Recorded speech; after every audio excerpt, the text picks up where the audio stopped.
Voilà, bonjour à vous. Le thème tel qu'il a été donné sur le papier que j'ai reçu, c'était « Communier au Christ » ou « Communion au Christ ». Alors, je me suis dit, mon Dieu, j'ai regardé un peu, j'ai fait mémoire de la manière dont on parle au Christ pendant une messe, dans toutes les prières. Alors, il y a un premier mouvement qui est, vous savez, toutes les fins d'oraison, par Jésus le Christ, notre Seigneur. Finalement, ce premier mouvement, c'est on s'adresse au Père en passant par le Christ.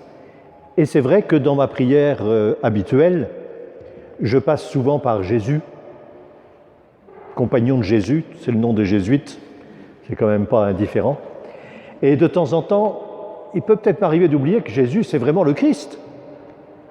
Et ne pas le limiter à l'homme qui est venu nous révéler la plénitude de ce que c'est qu'être homme dans tout ce qu'il a vécu.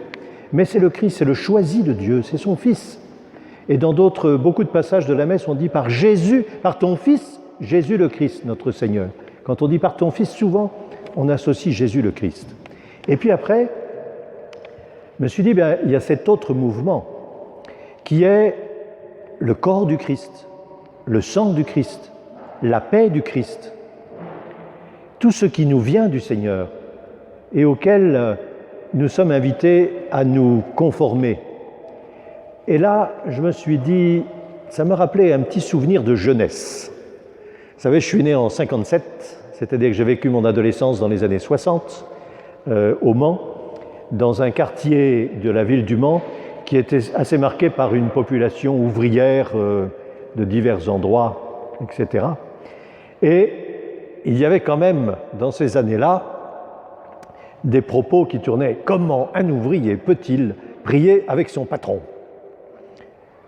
On a encore des trucs comme ça dans la tête, parfois, de se retrouver à la messe avec des gens dont on dit « Oh là, celui-là, c'est quand même un peu mon ennemi », à la limite, mais ça allait jusque-là. Et si ça se disait dans l'église, il y a même l'un ou l'autre prêtre, un peu rouge, comme on disait, qui pouvait tenir un peu ses discours. Et à la maison, il y avait mon père qui, lui, avait commencé sa vie comme apprenti serrurier au chemin de fer, qui disait « c'est pas possible de tenir cette différence-là ».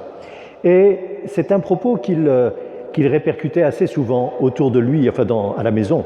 On recevait très souvent à la maison du monde, voilà, des amis, des gens de passage, des gens qui avaient besoin de causer avec mes parents.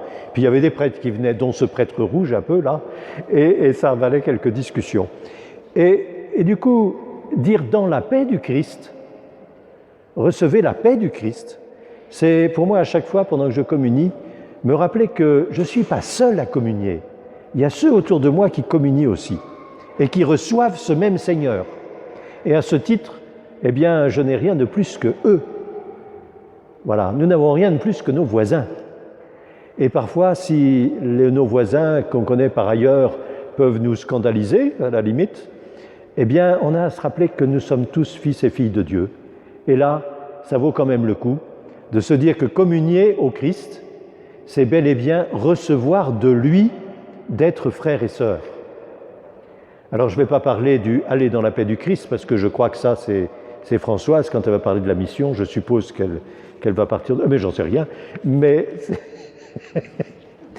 la mission, elle est là. Alors ça me fait penser à un deuxième petit point. J'ai encore du temps ? Un deuxième petit point qui est notre rapport à l'adoration du Seigneur. L'adoration du Christ dans l'adoration elle-même.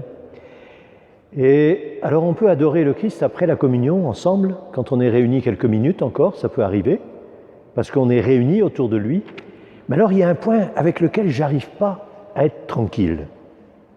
C'est quand, après avoir entendu « aller dans la paix du Christ », eh bien on commence par adorer le Seigneur. Là je me dis « Attends, il nous a déjà tout donné. Il nous dit « Allez-y, partez ». Comment on peut vivre ce moment effectivement de séparation de quelque chose qui nous tient au cœur, mais de séparation pour rester avec lui dans nos rencontres avec les autres. Et ça, communier au Christ, c'est bien ça pour moi.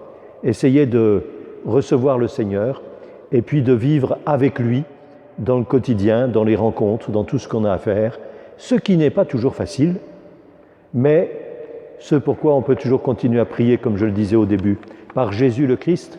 Écoute, donne-moi la paix avec celui-ci, avec celle-là. Donne-moi la force pour avancer sur telle ou telle affaire qui me casse les pieds.